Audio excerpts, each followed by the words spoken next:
this is one of the issue in all industries, right? As we're digitizing anything, any industry that has gone digital faces potential of hacking. So we do have national cybersecurity laws that are, again, still being developed and still being pushed. One thing that I've seen is that, the Ministry of ICT has also come out and has created particular initiatives that have been running for the past 2 years to not only educate, end users of technology how to protect their data, right? And how not to share that data. And just be very vigilant when it comes to, inputting private data about yourself every time you log on to social media platforms. The recent breaches, the ones that took place, I think, around December last year, the Ministry of Health and Social Services did actually, that cyber attack. It really targeted, the pharmaceutical management information system and not what everybody was thinking that, it meant that their health data, specifically the health data of their blood work, right? That was an attack.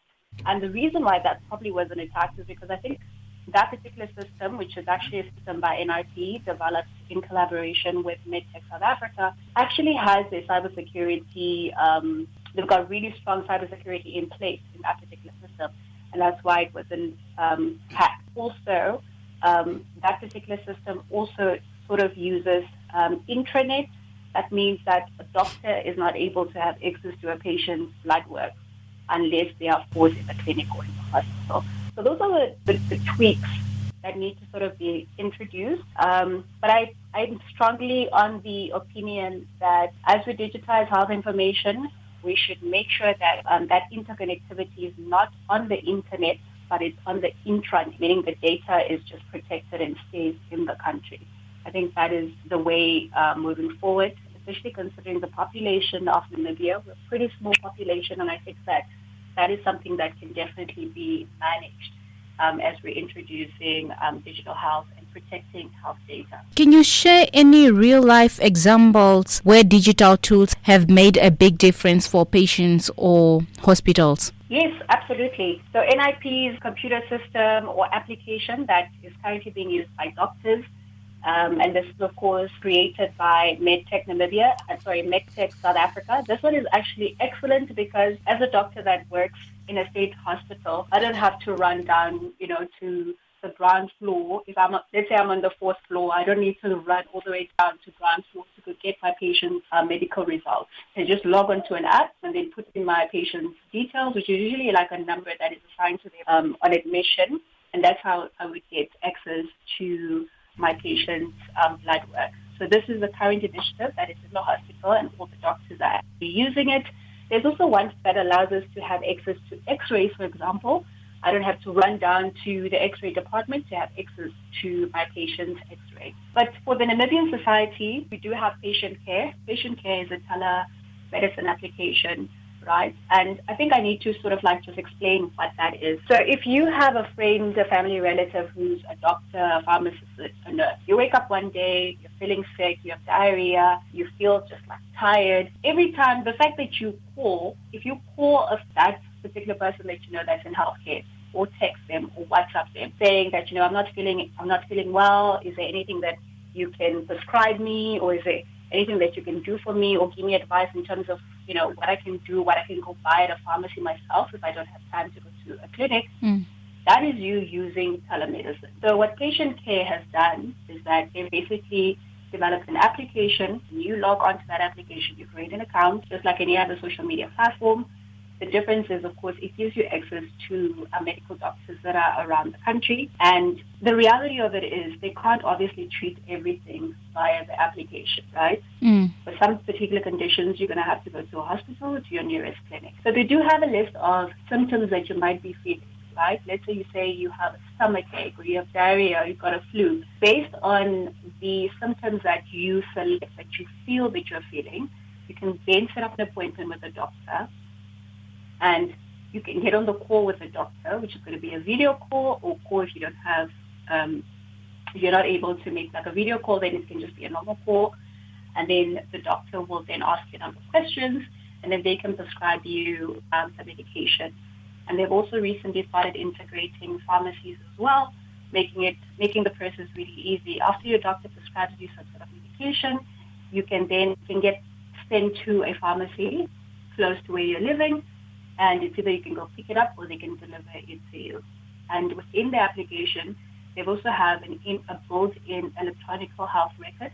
So every time you seek medical attention on this application, they then create like a medical record for you, right?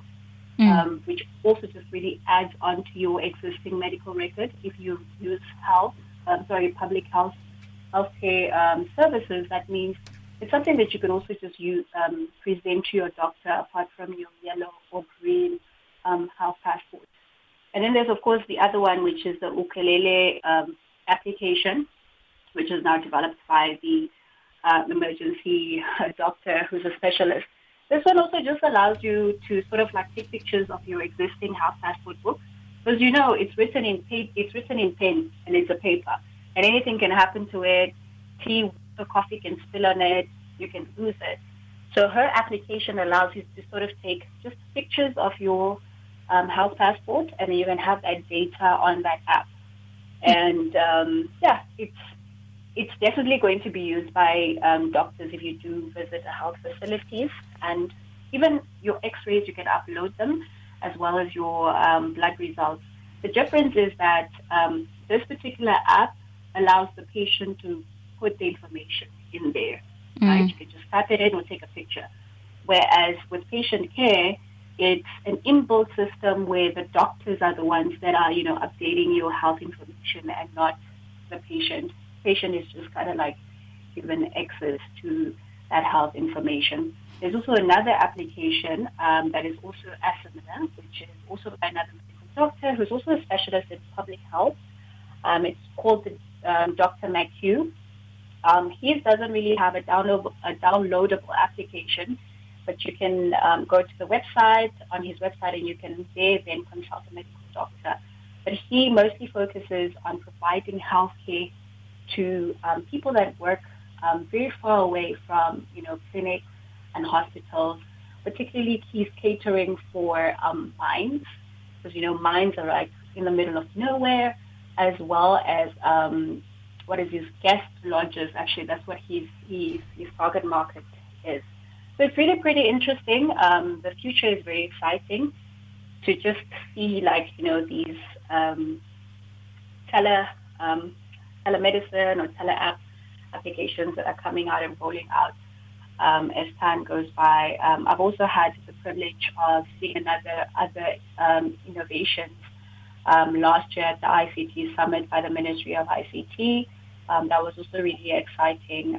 But we need more, right?